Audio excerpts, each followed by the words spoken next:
Hi, Hi. I'm Shana Meyerson with the Yoga of War podcast, here today with IDF mom, Maya Ziv. If you appreciate and find value in these important discussions, please consider supporting the show so I can continue to bring you such amazing and esteemed guests. Details are printed in the comments below. Special thanks to Cynthia Joy, who made this episode happen. Thank And you. thanks to my incredibly generous mom, Lenny Meyerson, for being the founding sponsor of my show. Mm. That being said, you could tell a lot about a person by meeting his mom. I don't know about you, but I have never had the pride and pain of sending a child off to war. Today's guest, Maya, has, and she is here to to share with us not only the overwhelming and extremely complex emotions around being an IDF parent, but also the state of a nation, Yisrael, how they have dealt and continue to deal with the Gaza war in all its fallout.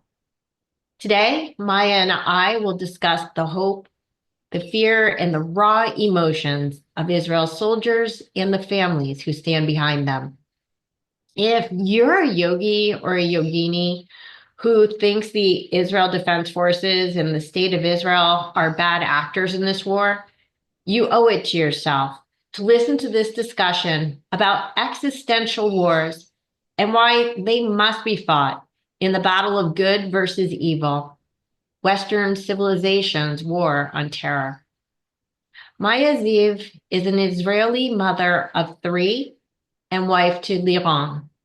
She works as a parent and couples consultant and helps people make their relationships in life better. She practices yoga, meditation, and theta healing on a daily basis and strongly believes that creating inner balance is our goal in life. This last year and a half have been the toughest years of her life, being the mother of a soldier fighting for Israel and defending his country. And this challenge was only made tougher as it forced her to face her and her husband's conscious decision in 2007 to move back to Israel from Boston and raise their American born children as Israelis. A move that inevitably meant that all three children would eventually serve in the IDF and possibly, as is currently the case, during wartime. Timing is everything, and watching her son fight in Israel's longest and bloodiest war has changed her life forever. Maya, thank you so much for joining me and sharing with us your very personal experience. Thanks for having me. Thank you. Before we begin the broader conversation, I'd like to set the stage for our listeners. You, by profession, are a spiritual healer. I don't mean spiritual healer like a shaman, but you're spiritual and you're a healer and you bring your Yeah, spirituality into your healing. exactly. You're a dedicated yoga practitioner and a meditator as well. So, given your deep connection to humanity, to morality, and to universe, I'm wondering, do you support Israel's war? And if so, why? Wow, you started with a tough one. So I'll be honest and thank you. As a person, even in my regular life and relationships, I hate war and I hate fighting. So if you would ask me, if you are asking if I believe in a war, no, as a person, I don't. But I have been forced, we as a nation, as people, me as a mother, we've been forced to defend ourselves. Bad people have come into our land, into our homes, into our private homes, into our bases, and attacked us. And this has left us unprotected and violated. Women were hurt, children were kidnapped, men were kidnapped, died. There was no other reason. We are waking up on that morning. I'm telling my husband, it's a Bollywood movie. No way, honey. Sorry, because of the color of the people, I was sure this is a movie. And Liran is like, honey, it's the news. It took me 2 full minutes. I was like that my brain is understanding it is a war. I believe in protecting yourself. I believe in saving your own people. And unfortunately, in the last year and a half, this war is what we get in order to protect ourselves. And I'm going to be honest again and say that people think we are fighting one angle of a war, the Gaza war. We are at war. We are in Gaza war, on a Lebanon war, on Syria war, Iran war, Yemen war, and that's even few seconds before you start on the emotional war and over the economical situation. So let's be honest, it is a war. I do not support it. I want it to end. I pray daily, not only for my son's health or his friends, for the war to be over, for the people to be back with us, for the survivors and the dead to be back, so we can start back the peace. There is no, in my opinion, there is no any purpose for staying at war. I agree that in a war, and particularly a war that has been forced upon Israel, and that is in fact a war on terror, that I think that what people sometimes in, like, let's say in the yoga community, that is a peace-loving community, don't understand that a sad necessity of life, unfortunately, that sometimes war is required in order to establish peace. And there seems to be this blank check. Either you support war or you support peace. And this just simply doesn't in any way address the nuanced reality that when you have terrorists at your gates, there literally is no choice if you want to protect your nation. I think people don't even understand how much Israel's doing right now to protect, in fact, the world. I think we are dealing with the need of protection. And on the night that we're witnessing our own soldiers, it was around 3 weeks after the invasion to Israel, after October 7, we went in Gaza territories looking for our people. The war has been changed. Sorry again, because anytime we started getting close to our people, they are starting to kill our people. So we have no other way. Maya, we need to be clear for anybody who's listening, because I know what you're talking about, but not everybody knows that when you say your people, you're speaking specifically about the hostages. About the hostage, about the people kidnapped, staying. That's what our army was looking for originally. We went in for our people. Don't take our people. We're not going to be in your land. We don't care. We do what. You know what? The people, I don't live in the south of Israel. I live middle Israel, a little bit up to the north. But the people living on that area are not people looking for fighting. They are agriculture people. They are land and soil people. Gadi Moses, that was just released this week, told his kidnappers, one day when there's gonna be peace, I'm gonna be back here teaching you how to work your lands. That's what's going on in our news. Those people weren't looking for attacking Gaza people. Our army was sitting there protecting us. You can see the extent of the damage because our army wasn't attacking anybody. It was Sabbath morning. It was a holiday. We weren't doing anything. we were guarding our own people. So that's my reality, facing that moment. Yeah, and it is a very complex reality, and I do want to get into Israeli values because it's a very important point that again, people when all they get is what they see in the media do not understand what Israeli values really are. I'm going to get into that, but I want to lay some more foundation. Before we get in specifically to the conversation about you, about your son, about your family, can you tell us about your personal, sorry, your husband's connection to Israel being at war and how that might change the dynamic a little bit? Because one thing people don't really understand in America is basically, and I say basically, there are, of course, exceptions, basically everyone in Israel is a veteran.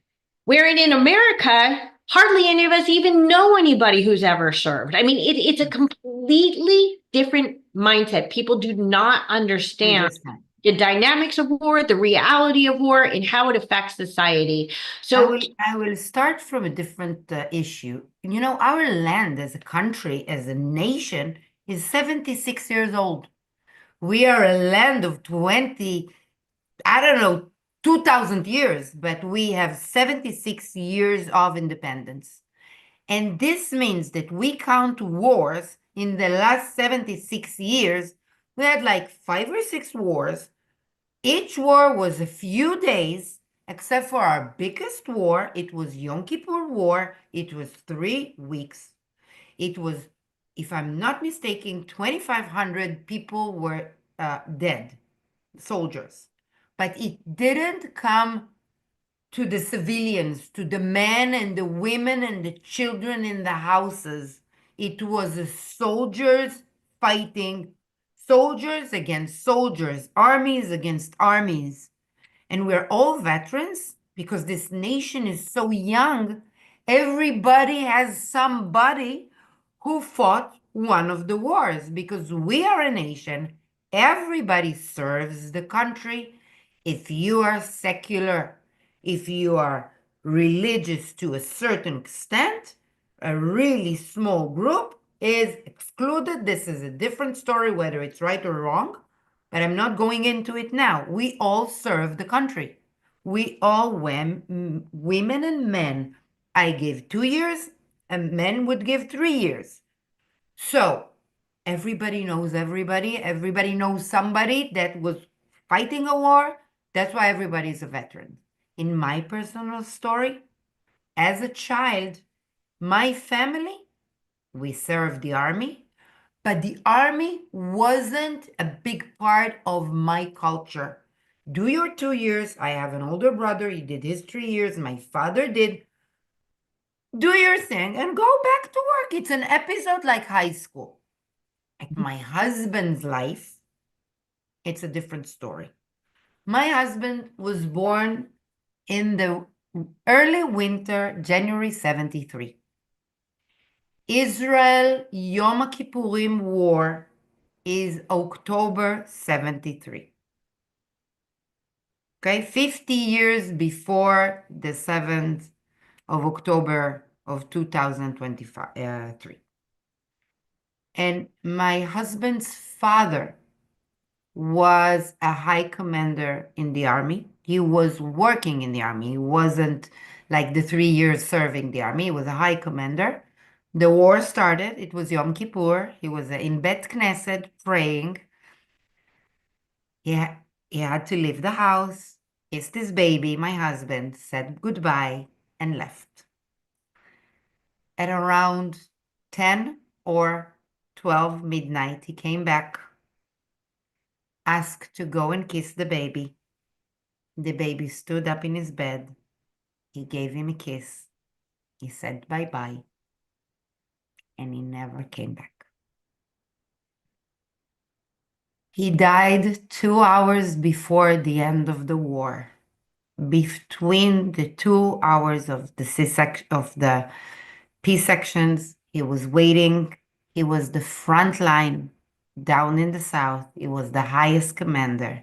He was standing out of his, bye, honey, out of his vehicle, a little thing down his neck, 1 second, and he was out. And my husband was an orphanage when he was 10 months old. And that's his story of life. He was raised by his mother, who was remarried, and he was adopted by an amazing father that raised him. And he has two other sisters. And this is a family that you see that the army was a big part of their life. And grief became a big part of their life. I've been dating my husband since I'm 21. I have it in my heart and my soul, this story. When I married my husband, when I was carrying Ben in my stomach, knowing Ben is a male, my firstborn, Ben, I asked my husband, can we name him second name after your father? Your father will always guard him.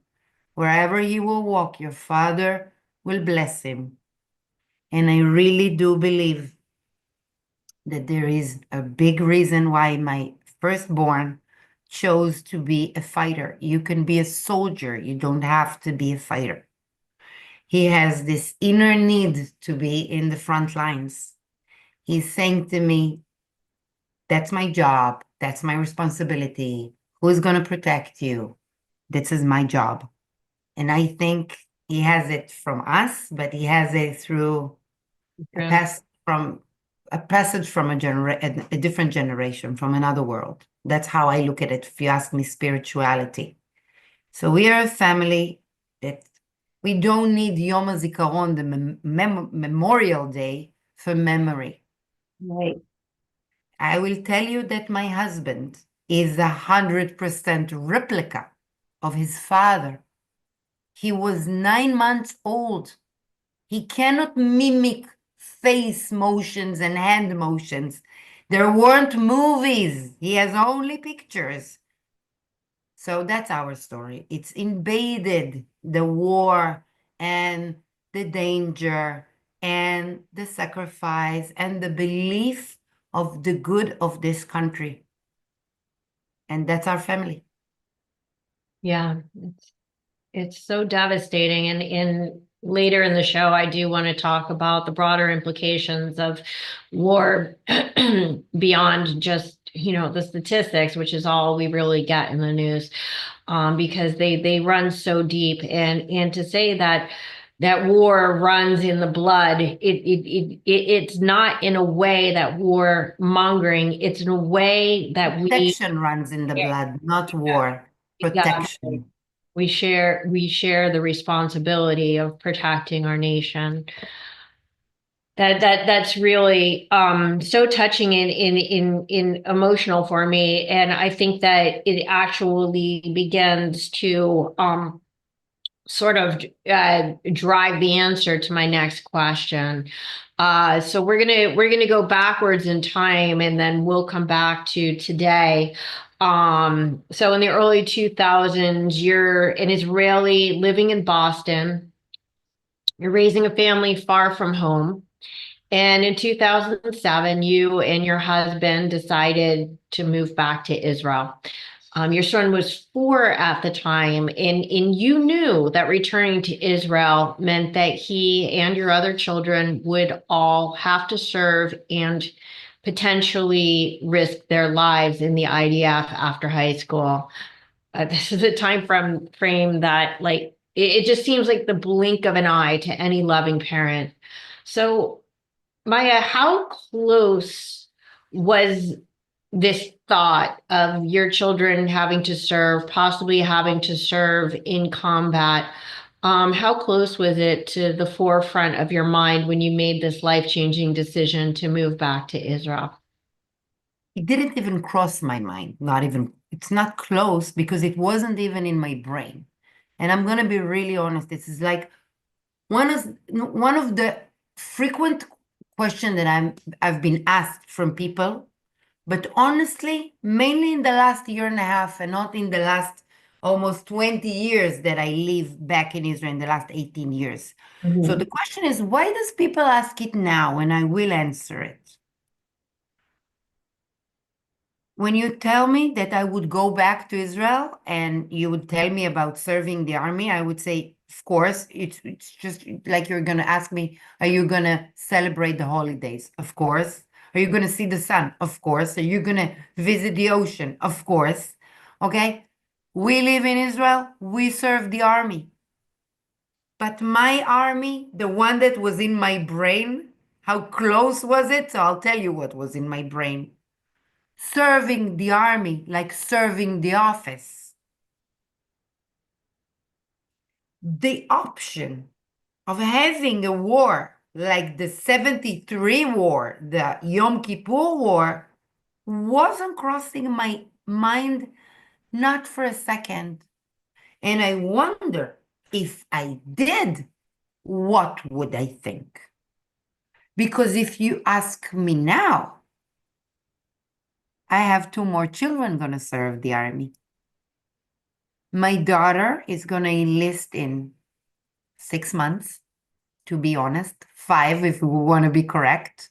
She is chosen for a really important job in the intelligence, and she's going to protect and fight through the office. That was my thought for my older son. It never crossed my mind the other side of the genetic. And I'll be honest, I did raise my children for doing the best you can and giving your maximum. And when he became around 17 years of age, he comes home with a song that I did not sing for him. I sang, or as we say, I breastfeed him to be a good person. And he came from his friends, what he brought home. The music was, I'm going to be a fighter. And I'm like, what? What about the office? No, no, no, mommy. I'm going to be a fighter. I'm like, no, honey.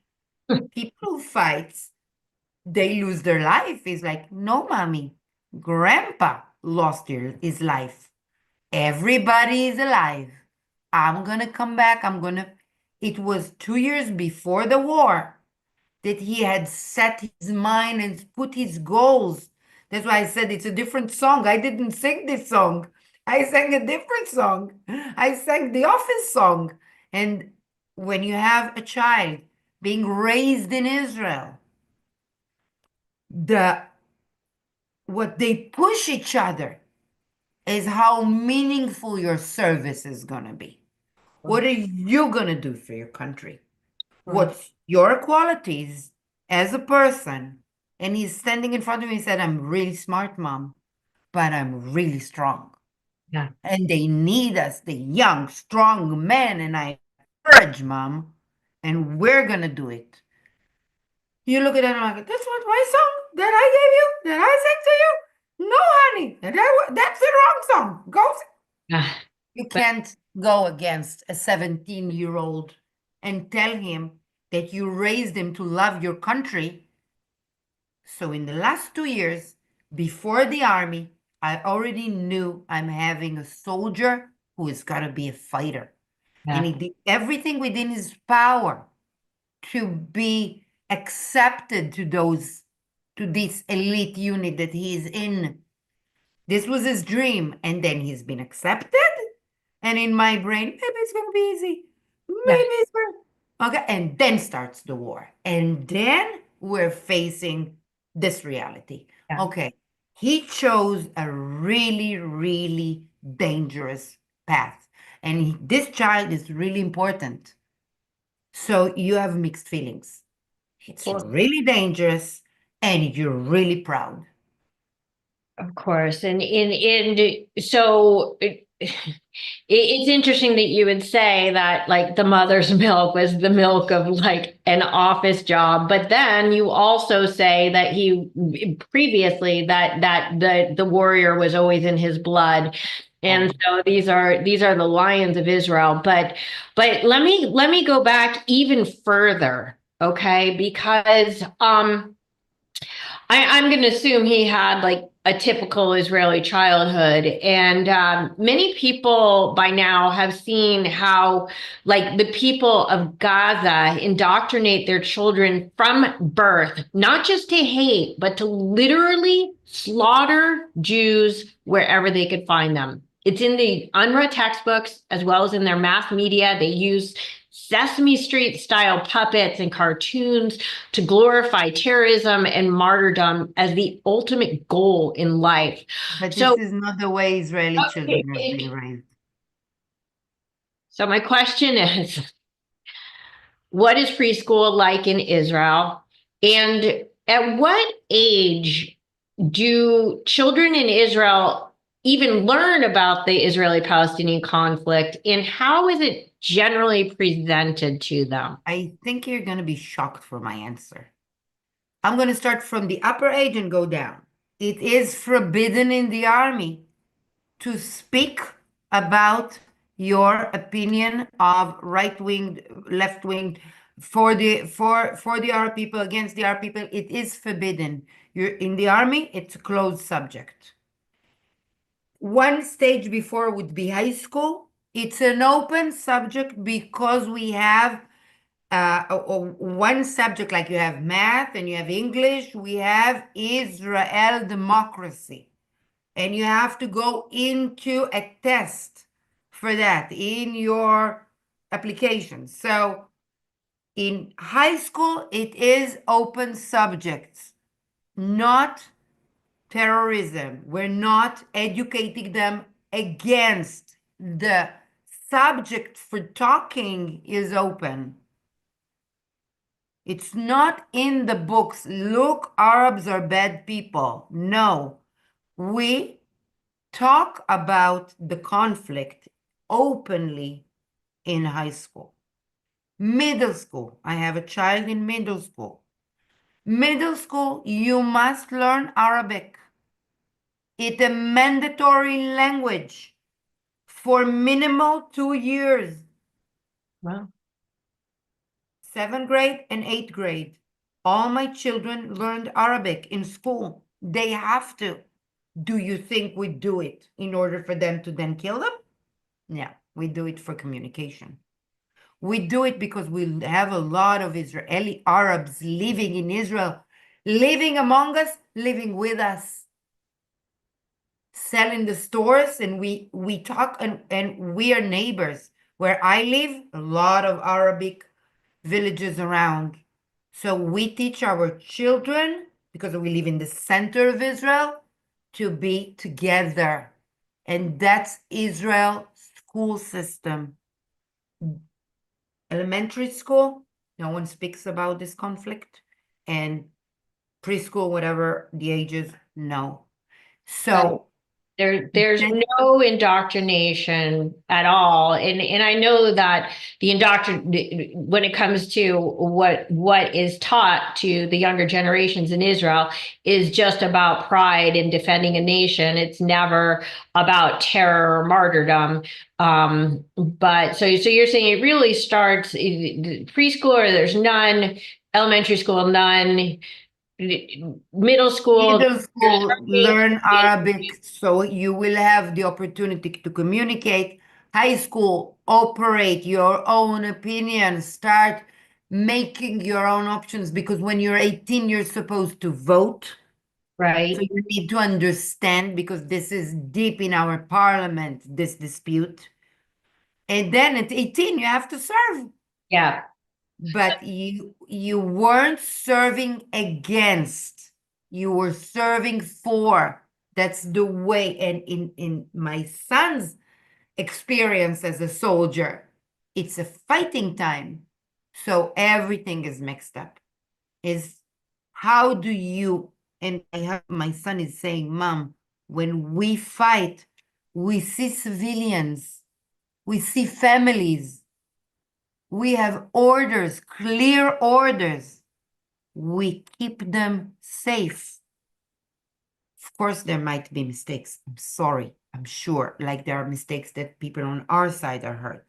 But as a general experience, They also from the army get really clear notion of you do not come for a mass murder. You come to protect.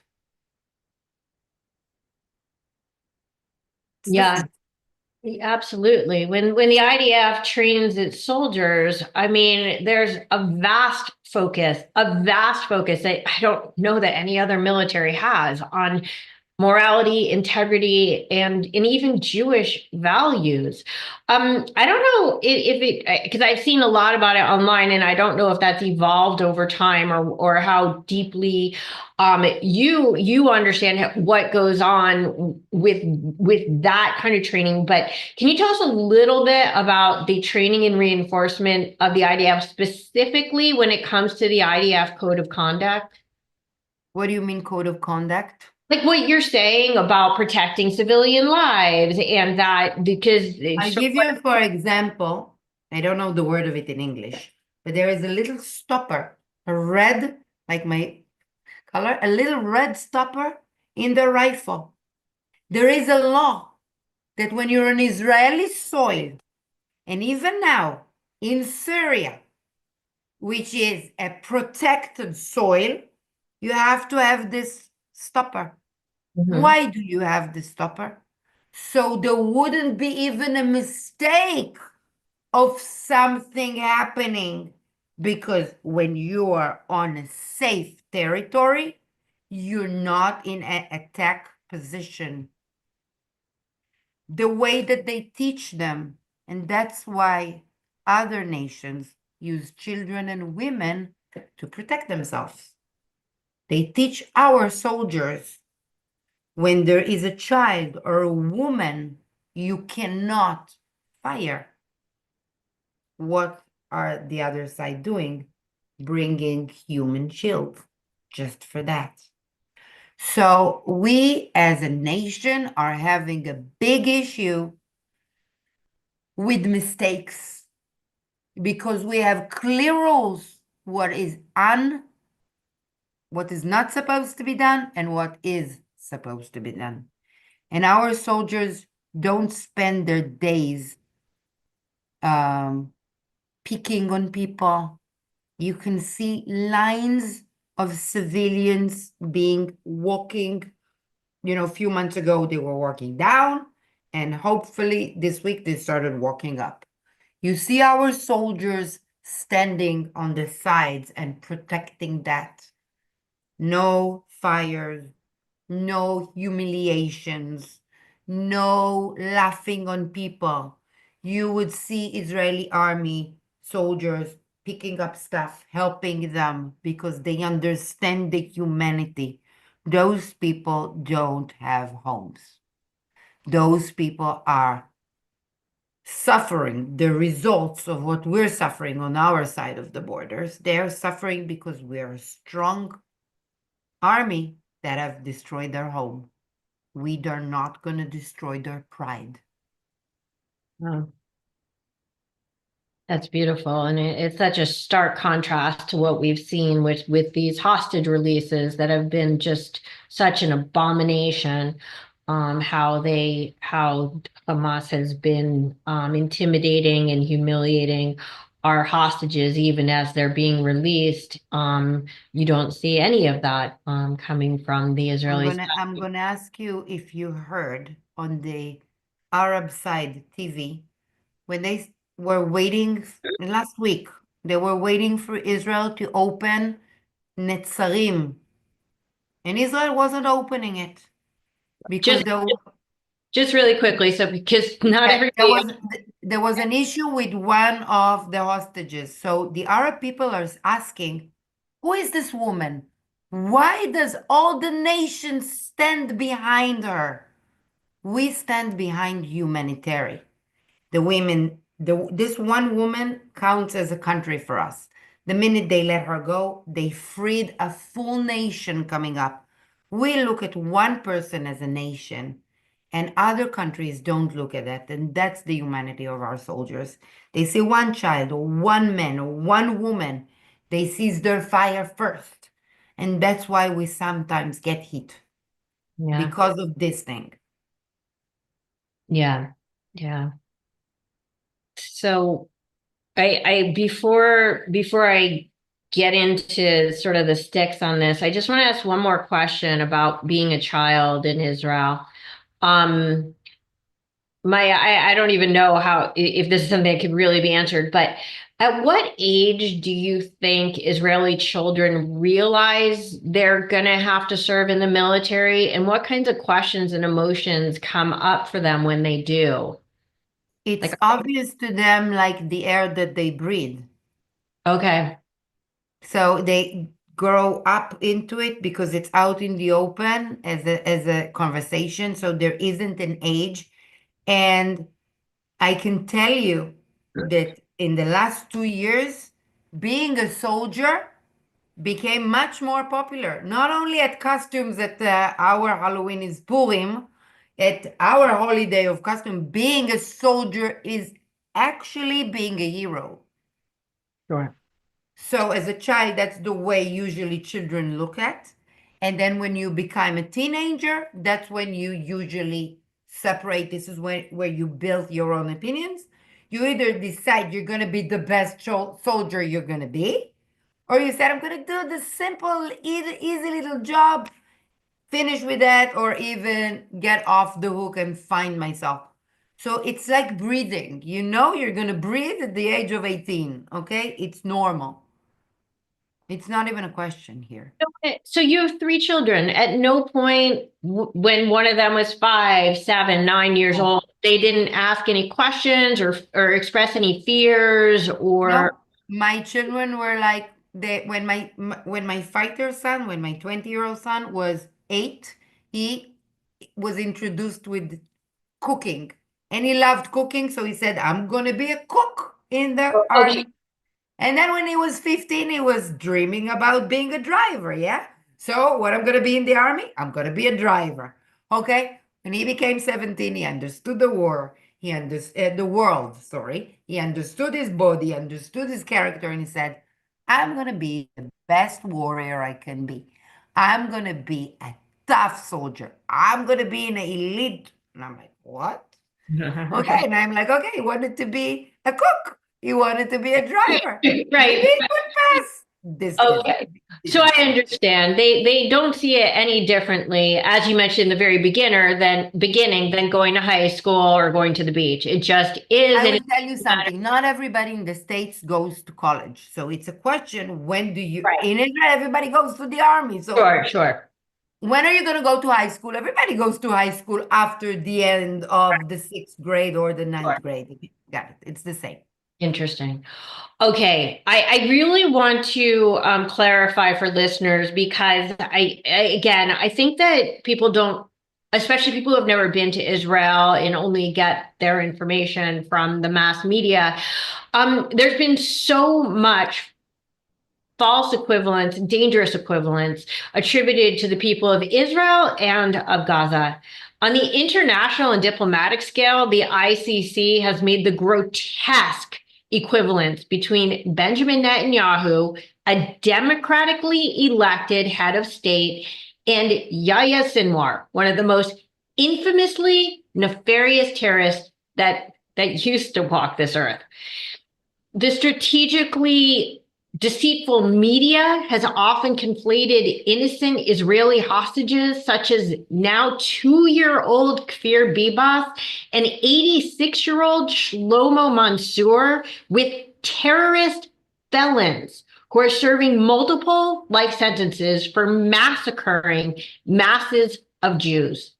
People don't understand how vastly different these two value systems really, really are.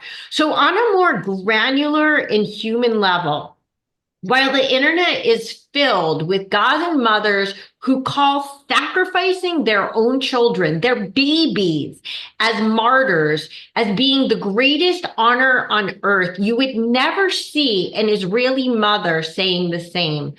Maya, Never. what is the difference between a Gazan mother who martyrs her own child and an Israeli mother who consciously sends hers off to war? First of all, I can't understand her, the Gazan mother. I just can't, because if I'm gonna put someone in danger, it would be myself. If someone has to be in danger here, someone has to take one for the team, it will be me. Or of course, me and my husband, or my husband is okay, never my children. Second, as a nation, we are so much busy in building. We are 76 years old. We're young in the nation world. We are trying to be a capital of startup. We're trying to build our nation. We don't take our energy for our children into killing other people. When we teach them that they're serving the army, and when I went back to Israel knowing that they were going to serve the army, it was a protection kind of war. Let's be honest, Greece for a second, a country that lives in peace with Turkey, still has mandatory army. Men in Greece serve 1 year and they must do it. So for me, it looks natural. We, the mothers, I'll sacrifice myself and not my son. I can't understand. I can't speak for them. I can't compare any of our rulers to their rulers. I can't compare their actions. I can't compare their reactions. I can't compare their history. And one of them doesn't have a future. So I will say I can also cannot compare their future. So not the present. We are surrounded with nations that do not share our honest belief. And I think this is our main issue. I'm not trying to understand the other nation or the other mothers or the toy, the most popular toy in Gaza stores before Gaza was destroyed was a missile chamber. The children, and our main toy is phone, a mimic phone. Children the age of 3 want to be like their parents. That's my profession. They look, they mimic, they want to be like. So Israeli children want bicycle, want cars, and want phones, like the American children at Toys R Us in the story, or the Amazon. In Gaza, they buy mimic, not a house, and they do bombing. And that's a huge difference with the toys, with the books. And the problem is, our problem is not the Arab nations, but the Arab people look at us as their problem. So there is a huge difference in mentality, in values, in future plans, and in education. Sure, and it's funny. I mean, anybody who's been to Israel or been to a synagogue or has any interaction with Jews, if there's one word that people know in all of Hebrew, it's shalom. And if there's And one it means so much. One word, word of shalom means so much. it does mean so much. I don't want to get, I've actually done like entire conversations on this word, but it also, one of the things, I'm just going to leave it at this, means peace. It is such a prevalent word in Jewish and Israeli society. I mean, the first thing you see when you get off the plane, or when you get to any border in Israel, is Shalom Aleichem. Well, welcome to all who come. And so that is the word. And then if you ask people the one word that they know from, I'm going to say Islam, and I mean radical Islam, but the one word, it's usually jihad right now. And there's a lot to be said for understanding like this difference, that even though it may be the same physical war that we're fighting two very, very, very different battles. So I want to get into the actual your son's experience in the war a little bit, because it will give us some better context for getting into your experiences as an IDF mom. So October 7th, right, 2023, as you mentioned, your son was still in basic training. And He was though really fresh in the army, yeah. yeah, though it may seem otherwise from abroad, combat is not inevitable for all who serve in the IDF. On October 6th, there was no indication that your son's service would be anything other than routine. But 2 months later, as a new soldier, he found himself in full combat. And it's hard to imagine a young boy with hardly any training at all going into battle in what every war expert has deemed the most complex urban warfare landscape in history. Israel has never. I'll tell you what Israel did, which was very smart because we didn't have time, Shana. Mhm. We were on a verge of a breakdown. So we had who were able to fight, and they trained them for 2.5, maybe 3 months. What they did, they took out everything that would be the creme de la creme. Whatever that is not necessary for war, move aside. Whatever is, let's say, physical to walk the land or walking distance. No, fighting, you go in a car, you go in the big cars, they were shooting. They did quick and really intensive. We couldn't speak to them. And whenever they were calling us, they would say, we're somewhere and we're practicing hard. The minute when they were prepared, Israel needed them. And I'm sure that my son, he's not an only child. There is the whole nation is enlisting in dates. They have dates that they know in advance. So in this month or so, in this quarter of a season, they had prepared them all really quick. They didn't use them all. And Mhm. I will tell you that my son will say, we are the fortunate ones that have been used very efficiently. Because for a young man, an Israeli young man serving the country, the question has been, what have you been done? What you've been doing for your country? I'll tell you that in the last time that my son was home, he was having his friends here for coffee outside. And I sat with them. And one of the boys, he's 25. He finished the army a long time ago.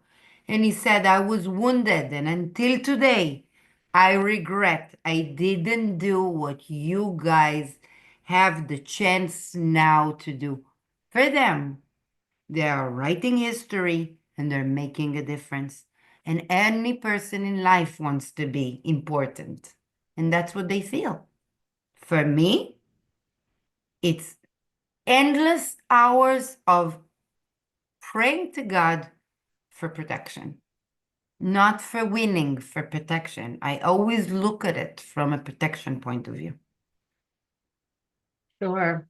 I one of the most famous quotes of modern history in America was from JFK when he said, ask not what your country can do for you, but what you can do for your country. And I want to point out the startling difference between American youth, who these days are most often characterized by their sense of entitlement, versus literally expecting everything to be done for them, versus what you're saying about the young Israeli experience, which is to see what they can give back. And it's such a beautiful and respectable viewpoint on living, because it's not just living for yourself. It's living to serve your people, your nation, your family, and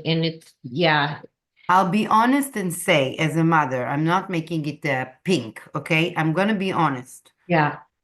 I'm sure that before this war happened, a person who is around 17, 18, okay, like my son and my daughter, knowing that they're going to serve the army, they're going to say, oh, I have to give 3 years. Oh, I can't run with my life. Okay. Let's deal with it. Let's do it. Let's do it fun. Let's do it important. But this war had changed each and every one of the Israeli people living here and away. All the Jewish people don't have to be Israeli. Your heart is torn for your country, for your people. So being an Israeli, living here, seeing it, having people you know that were at the party, having people you know living in those kibbutzes. That's what changed those young people saying those sentences from the heart. If they didn't see the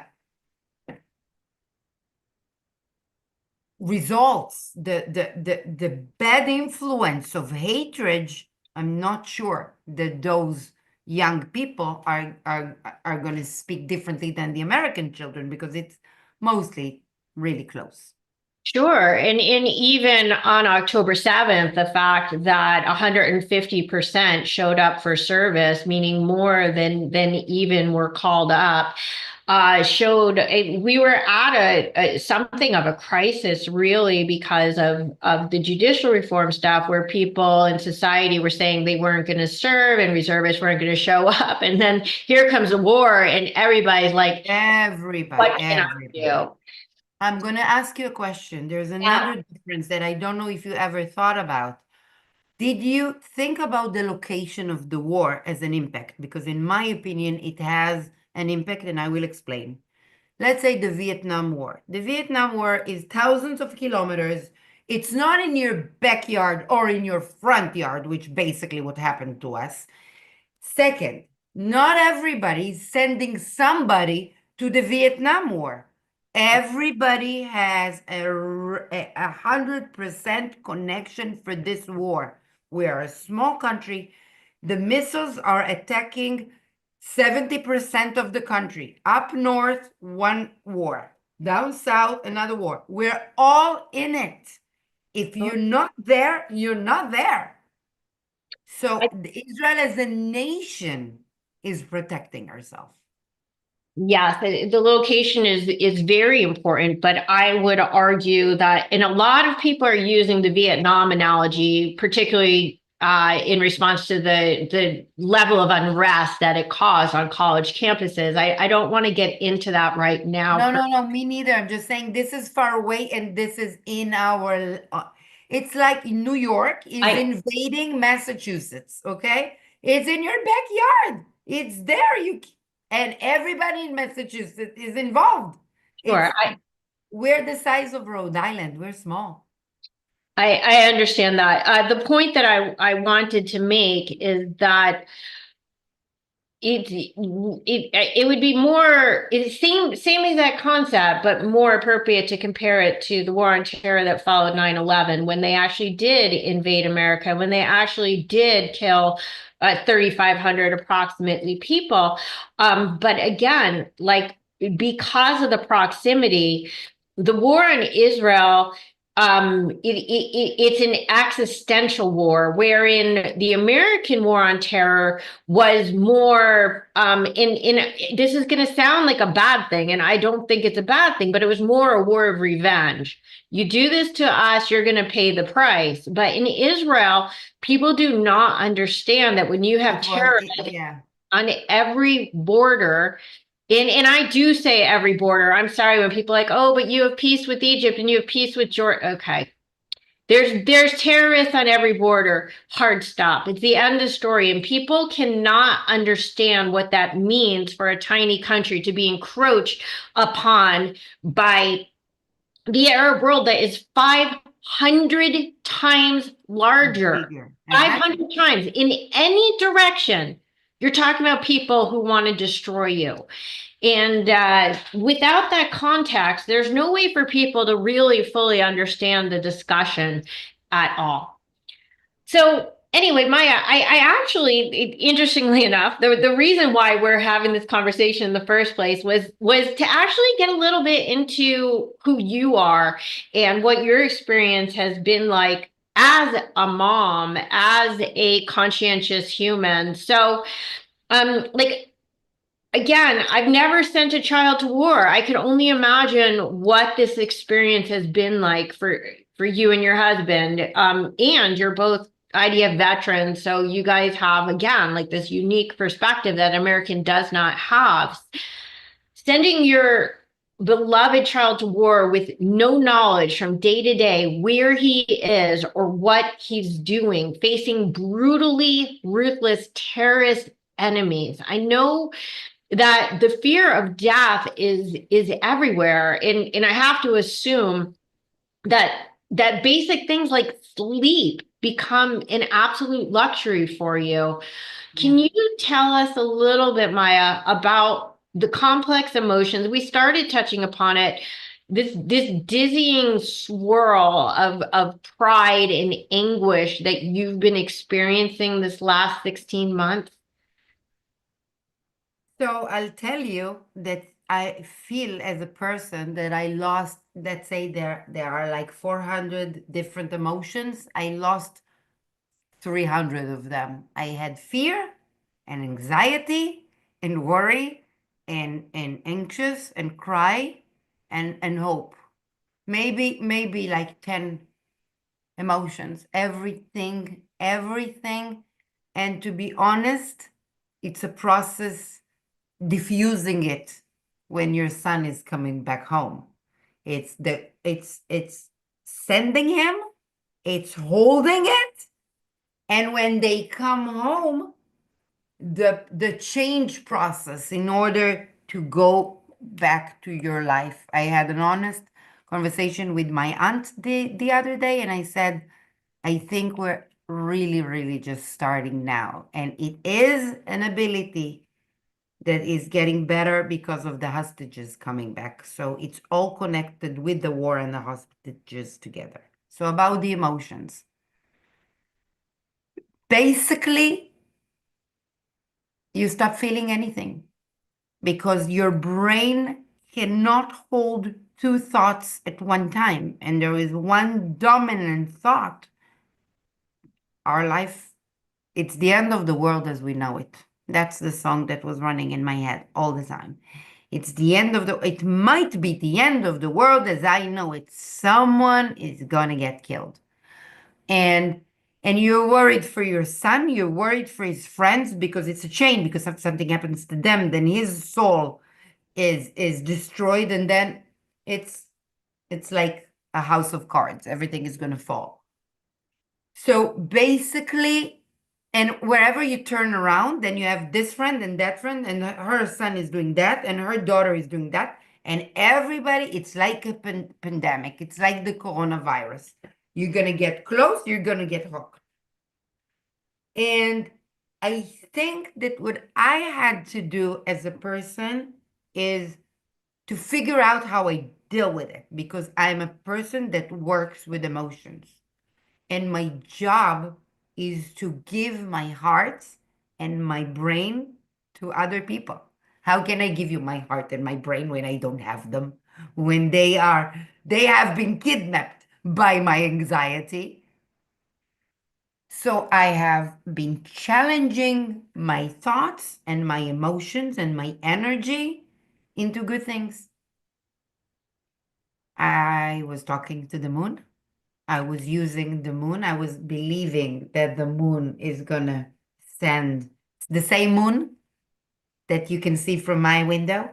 It's tougher to look at the sun. Someone asked me, why aren't you looking at the sun? I said, because the sun is, you can't see the circle, but when you see the moon, you actually see the moon. So I was talking to the moon, take it to him. So that was the beginning. The beginning, I was clueless. I had nothing to hold on, and I had to be the mom, meaning there are other children in this house. There are grandmothers in this family. There is a dead grandfather, but there is an adopted grandfather who is raising his child and his child. There is a tough emotional situation. And what we basically did is practice all the time, either body, either soul. But the emotions are basically, don't let them run you. That's like the beginning, they ran me. I wasn't running. I wasn't in charge of my own thoughts. Everything, I'll give you a story. I went into a yoga session and I asked my son, it's an hour. Will you still be in Israel when I'm done? He said, yes, mommy, we're here probably until 9. I finish my yoga. I go out. I take my phone and I see a message. Mom, I love you. We go in. Even now, when I just said it to you, I had, like a heat wave in my body. I can't even tell you about that moment. How I had to pick myself up in order knowing that it's like going into a dive without saying good luck. It's the thought that God forbid if something is happening, I didn't say goodbye. And if something will, you start running in circles like a mouse in your own brain. After one circle of fighting and another circle of fighting, you become an expert mother. And you're starting to make your own rules. If you can find that, send me that. If someone here knows my number, give me this. And then slowly, in the operation of the army, order started to go into this war. And food was coming in and food was coming out and information was coming in and information was coming out. And we don't leave from the news. We're waiting for information. And I realized that information helps me control my emotions. So if you ask me, I have been all my life best friends of emotions, but in the last 2 years, I have reconnected or I reacquainted with emotions that I really don't want to have them in my life in such an intensity. So I have become an expert in not muting, but dimming. I like the word dimmer. Like, oh, I don't like the light. Can you make it dimmer? Mm-hmm. I dimmer my emotions and I practice it because otherwise, no. You talk to me about sleeping, napping, resting, being able to lie down. It's a challenge because you have to move. Your body needs to take out the stress all the time. That's the emotional situation. Interesting. And so being a yoga instructor myself and in my audience, obviously being a lot of yoga people, this is YOGAthletica. I assume that the physical movement in conjunction with the spiritual practice of yoga has helped you to cope from day to day or minute to minute, really. So, can you go over a bit about like the specific coping mechanisms, the practices that you have been employing and just in general, like how do you and all the mothers of the IDF like stay so strong? I'll tell you a story. I started practicing in a yoga place for women, which is really close by here. And I come for the first time and I'm alone. I do my class with a teacher. I come on the second, I say hello to a woman. We start practicing. She doesn't speak at all. Just hello in the beginning and hello in the end. Really, just the two of us practicing. She doesn't speak. I don't know her. She doesn't speak. After 2 months, I meet this woman in a bar mitzvah and everybody kisses her. And I have no idea who she is. And I start hearing everybody whisper. So I go and say, what are you whispering? And they say, she's the mother of this, this, this. It's a soldier who died. Oh. I figured out after 3 months that my practice mate, who doesn't say anything except for hello and goodbye, is dealing. I am crying my eyes in my yoga, not looking what's happening on her mat because it's just the two of us and she's not speaking at all. Now I understand her challenge on her mat. So that's my early stages of practicing yoga around this war. Her son died October 7 on that day. He was an angel. And she is a really, really strong woman. So I'll tell you my story with the yoga. When I started yoga 2.5 years ago, I couldn't do anything, not even the warrior. I couldn't do like the simplest one. I didn't have one muscle in my body. I was weak and I'm thin and weak. So I started practicing and doing, okay, chaturanga, don't even try.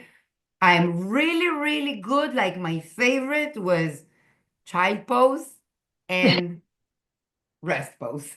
Oh, sometimes I can do the mountain. Okay, or the tree. That's it. I couldn't do anything that the muscle should hold. The first time I came to yoga when the war started, I suddenly could. I could breathe. I started having successful feelings. I could breathe for a full hour. I could cry. No one would ask me why. And I was able to do most of the things that I wanted. I didn't do the full class in the beginning, but I was able. And I said to myself, I can't control my feelings. I can't sleep. I can't eat. The first thing for me, I stopped eating. I can't this, but that I can. And I went the next day. And again, I could do it. Mhm. And my controlling or ability or deeming, which would be basically adding, was through the yoga. Mhm. And it strengthened both my soul, my body, my belief in myself. Because in yoga, there is nothing you should do. You should do, my teacher is saying, go to your 80% and then make your decision. Mhm. I didn't have 80% then. I didn't have anything. But whenever I started, I succeed. They just asked me to breathe. I just have to do down dog. One step at a time. It gave me a feeling if I had survived this hour, I can survive the next hour. And one step at a time. So that's my early yoga experiences with the war. I think I am, until today, really thankful for my teacher saying that we are at war. Everyone, she's opening the doors for everybody to come. She didn't ask, and I didn't think, do I have a time? We didn't have life. We didn't do anything. And for 1 hour, I could. And until today, meditation and yoga would be my safe place when I'm in good shape and when I'm in a tough spot. It's amazing because it sounds like, in a way, the war empowered your yoga, while at the same time, in this interesting symbiosis, your yoga also empowered you to deal with the war.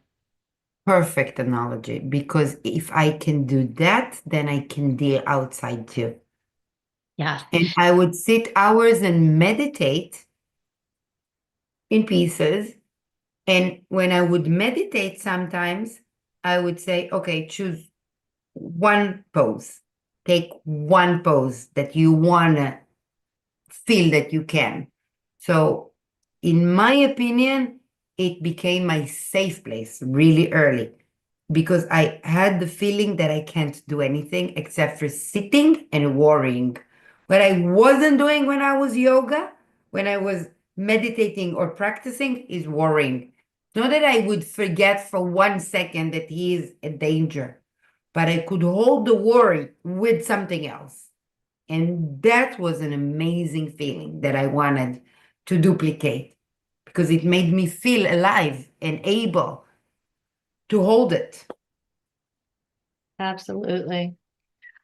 Just as an aside, because again, I think that there's a lot of misconception about shared values and just how um, the high moral standards that are held by Israelis. I just as an aside want to point out to our listeners. So I personally spend a tremendous amount of time in Israel, though I live in Los Angeles. And two things people who have never visited Israel probably don't know is, first of all, that Israel and Tel Aviv in particular has one of the most thriving and passionate yoga communities on earth today. And All it over the country, yeah. yeah, no, absolutely. But when you're in Tel Aviv, everyone has the yoga mat, just like in Los Angeles, just walking around. And I teach at various studios around the country. So I have a good sense of like how it compares to other countries on earth. It's so deeply embedded. And even the religious people will have like religious women's Jewish yoga. It's such a big part of yoga and Israeli society. And you have to understand that that consciousness, that conscientiousness carries over and blends very, very, very seamlessly with Jewish values. Also, another thing that's interesting, Israel also happens to have the most vegans per capita than any other nation. I mean, this is such a deeply spiritual place, even beyond any attachments to formal religion. In fact, my sister and I last April 2024 volunteered for a week. Are you familiar with Achim Yoga, Brothers in Yoga? Yeah, So they support people that have trauma. I read about them. There are men in Israel, most of There- them that There's support. many organizations doing this same thing, which is nonprofits that are helping soldiers and reservists cope with their PTSD through yoga and meditation. So if you, for those who are so quick to judge what they believe Israeli society to be because they happen to be in a war, you have to understand that if you believe in the precepts of yoga, then you have the exact shared values as the people in Israel.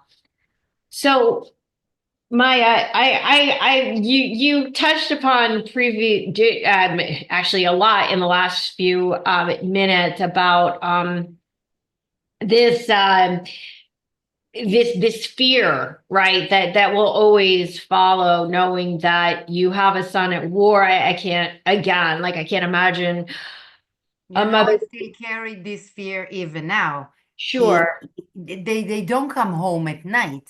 They serve the army. We have less, how we say, open agendas because now the Yemen don't fire on us. We're now in kind of a C-section with Iran, sure, kind of a C-section with Lebanon, and kind of a okay. But my son is in a elite unit. sure. He sits on the borders serving his country. So I have to deal with this fear on a daily basis. Just the country doesn't deal with that with me anymore because most of the mothers' sons are either regular soldiers or if they are in reserves and we had this war, we had to use the reserve people a lot. Most of the reserve people are home now.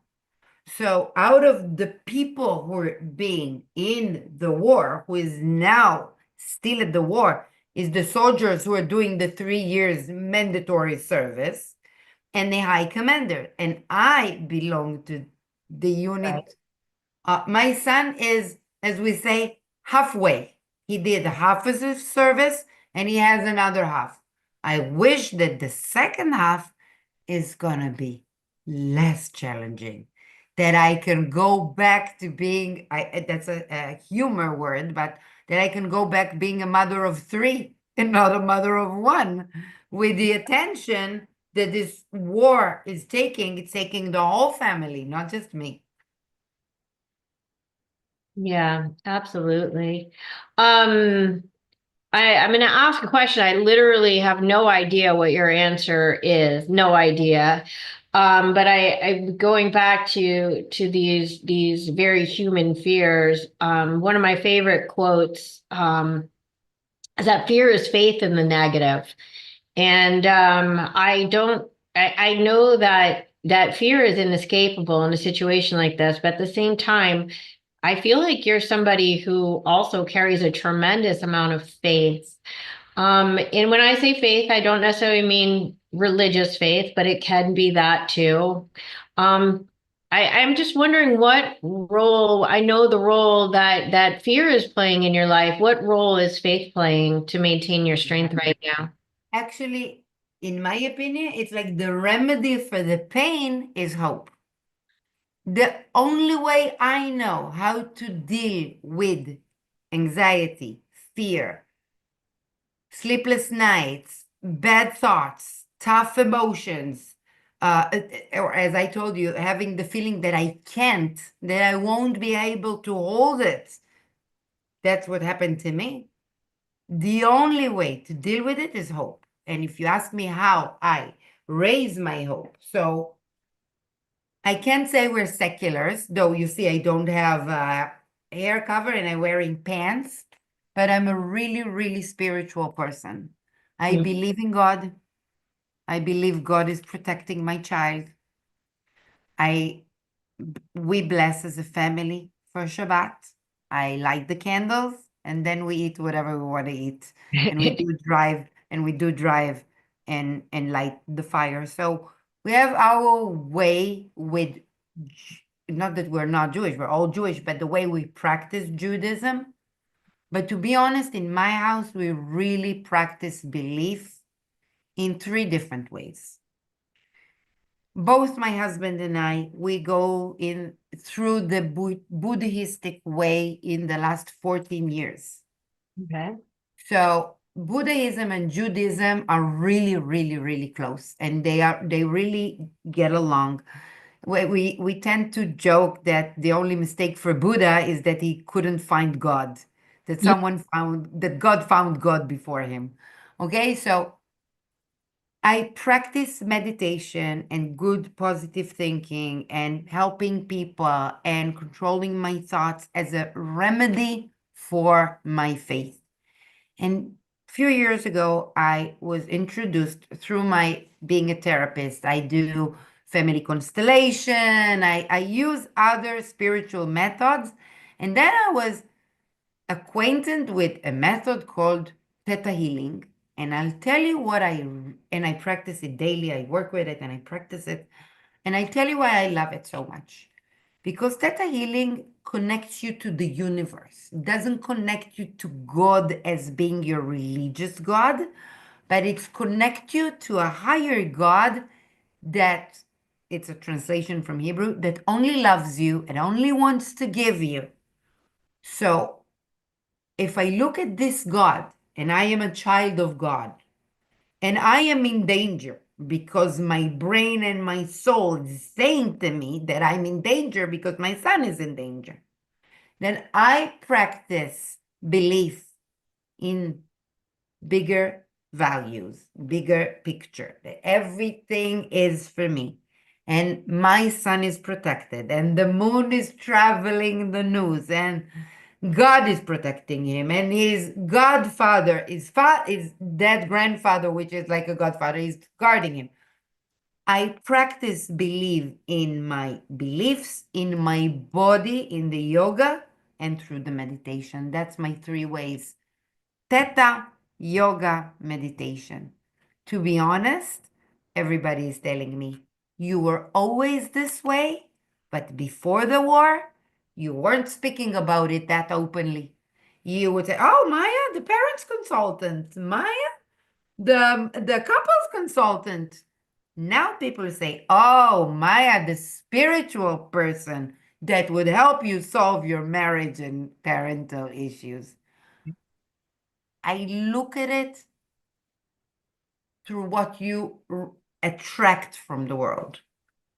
Word had gave me anxiety and fears that are real fears. My son is actually in danger. I have to practice belief and protection. Otherwise, not only I won't survive, the way I talk to him would make him weaker. And I have two other children looking up to me. The way me and my husband tell them, that's the way they would learn to cope with an unexpected presence or an unwanted presence, because that's what we had to deal with. Times that weren't to our liking, and challenges and fears. And for me, it was really important as a mother and as a consultant, but first of all, as a mother, as a person, to help myself and make sure that my children and my family don't drown with it. And the only remedy I know is hope. I love that. I do want to, for a second, talk about actually your son's emotional experiences, because he's not only had to experience the torment of combat, but also you shared with me of losing his best friend in essentially the first day of fighting. He's witnessed things that no human should ever have to witness. And you shared with me like a really poignant sentiment that your son expressed after the loss of his best friend. I asked, wouldn't was he scared? Did he want to leave the war? Would he want to quit? And you said, well, you could tell me what he said. Can you tell me a bit about his emotional experience, not only to the war, but also to specifically this loss of his best friend? I will start by saying that if you're going to see a picture of my son, it's a blonde, really thin young man, okay? And as a person, he's strong, full of muscles, but the heart is a really sensitive person, okay? So we speak emotions really openly, both as a family and as a mother and son. So after his best friend was killed on his first day of fighting, I think the world changed for my son. I think the perspective changed. But if I was expecting him to become more sensitive, it made him sensitive to his friend's family, but his drive became much higher for him. It's like, no, mom, that's my job. I have to go and do it. I have to go and finish it. And my son did things that he's really proud at. He saved people. He saved the guy that died in his arms. It's really tough because this guy was burned. And it's really tough to take out the memory of a smell from someone's body. So he still has the memory of the smell, which would probably stay for life. He was in battle. He knows the outcome of the battle. I have asked him, do you regret? He said, Mom, how can you regret fulfilling your job, knowing that if you're not operating first, then he's operating on you first and you're gone.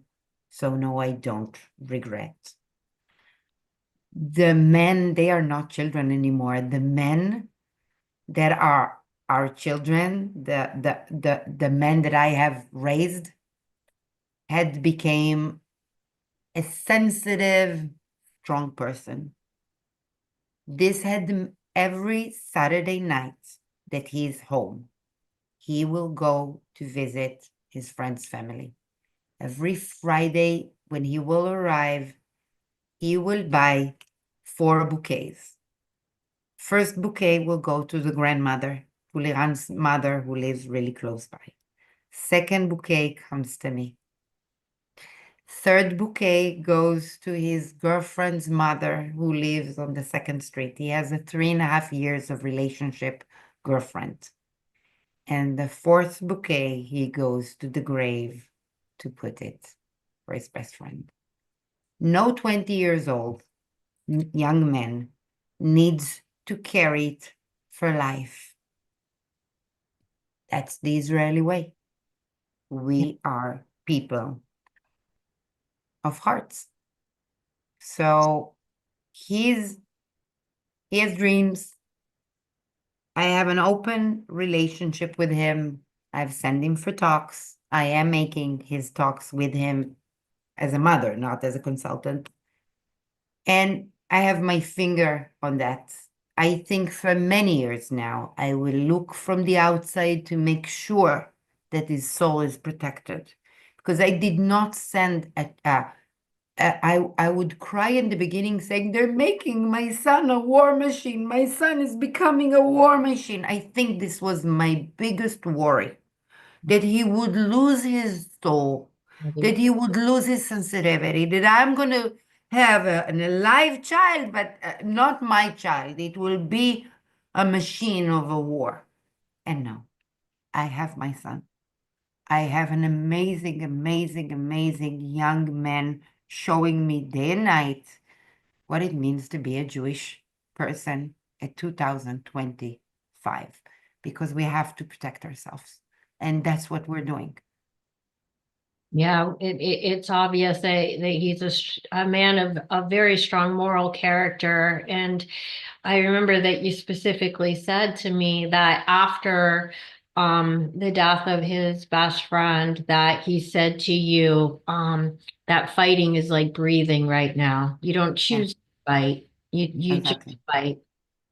Yeah, you choose to live, he said. I choose to live, Mom, and that's the only way I can live now. Yeah. Because, we have friends who are not Jewish, that we have close friends, and they called me and they tried to convince me, and they tried to convince him, and I said, don't even try. It's like breathing. And then he said, Mom, it's my life. For us, I look at it, I'm 48 years old. I know what 3 years out of 48 years old means. For him, it's his life. There will not be a country if this age of men are not going to protect us. And men and women, my son is serving in an elite unit that only men serve the battle, but there are units that women serves too in really dangerous positions, And they choose to. and they choose to. Women never have to go to combat unless they choose to. It's Yes, men interesting, does more and and more women women are don't. Yeah, choosing to these days. yeah, Um, yeah, unique. Israel is a very, very unique nation in innumerable ways. yeah. But one way is how, as we've touched upon before, Israel is literally like one big family. I mean, every child is everyone's child, and every hostage is everyone's loved one, and every soldier is a personal hero. And I think that's like one of the reasons why the Jews have survived against all odds from generation to generation. We have a soul level solidarity, perhaps unparalleled anywhere on earth, because we are so small. We're just 16 million people, 1/6 million in a world of 8 billion. We're point And we are zero. 8 here and 8 spread in the diaspora. So we are so little. Yeah, we're 0.02% of the world. It's so funny that people think we're like 1/3 of the world. We're not even 1/5 of 1% of the world. But Nothing. because we're so small, like our unbreakable bond, I think, is our superpower. Maya, I know that you have done some remarkable things, and I wanted to ask, in what ways have you seen beyond the soldiers, beyond the IDF, in what ways have you seen Israel come together in this war effort, and in what special ways have you personally contributed? To be honest, everybody was volunteering wherever you were needed, okay? So when you have someone at the war, you usually put your energy into something that is close to your heart. So I can tell you that my husband, because my husband is an orphanage of the Israeli army because he lost his father. So he's really connected into a big unit of the orphanages and the widowers. Oh. And they have asked people, sorry for saying it, that know grief, to go to each and every Shiva. We had thousands of Shivas. Shiva is the week that we honor every dead soldier or every dead person. We sit for a week with the family. So the army was sending a person, and the union of the orphanage wanted to serve, so we can help you. So my husband was doing that. He was moving from a shiva to a shiva. I couldn't do it. And I'm going to be honest and share with you that his amazing mother, my mother-in-law, who wanted to help too, said to him, every place you go, that there is either a commander with a child, like what happened to her, that stayed a widower with children, take me with you. I'll sit with the widower, tell her my story, promise her that life is going to be okay. So that started to be our beginning. And then I'm looking for what will I do? Right. And I started asking, so what are the mothers are doing? What are the fathers are doing? And we started a group of parents that is basically giving the children what they need that the army cannot supply. The army would supply basic food, basic clothes. They would take care of all our needs. I'm not saying that they didn't, but I'll give you an example. Kids are kids. They're not kids. They're men, but they're fighting for hours. So when they would come out after 3, 4, 5 weeks, they would say we would go out. We would be hungry for the whole day, and we would go back only at night when it's dark. And so we were starting to think, okay, what do they have? They have small pockets. So a pocket is this side. So we would make private pieces, single pieces, and we would start to think, how can we put different food and not only the box food? We made, you know what schnitzel challah? You take a challah, of a Shabbat challah, you make a kosher schnitzel, you make the things, you make it. Thursday night, you open like 10 kitchens at the same time. You prepare hundreds of them. And then a special unit of soldiers, of warriors, are taking schnitzels. Yeah. And the schnitzels come in, and then those warriors are taking the pictures, coming out. And you get the picture of those 24 hours you were working, knowing that your son had one hot meal, kosher, prepared. Those are the little things that we did. We started collecting money in order for making the equipment better. For example, they had to wear shades on their eyes to protect the eyes. And of course, the shades, the special glasses, they would break. So we would need glasses from the States that are approved in your army. We didn't have them, so how do we get them? Those things the army don't play with. The army has to fight. So we as parents put our efforts to recruit 50 old women in a place. What did they do? Okay, start knitting for us hats. That's the Israeli nation. And to be honest, out of this year and I don't know, 4 months, I've been involved in volunteering like more than 50% of my time, probably until this October. something around the Lebanon ceasefire had changed the volunteer needs because the angles are different. So for now, less volunteering, more recruiting your energy, thinking, letting them practice, using the ceasefire for us, also for the parents volunteering. One day, my son is saying, Mom, you're basically, you, the parents, not me personally, you, the parents, you run a company.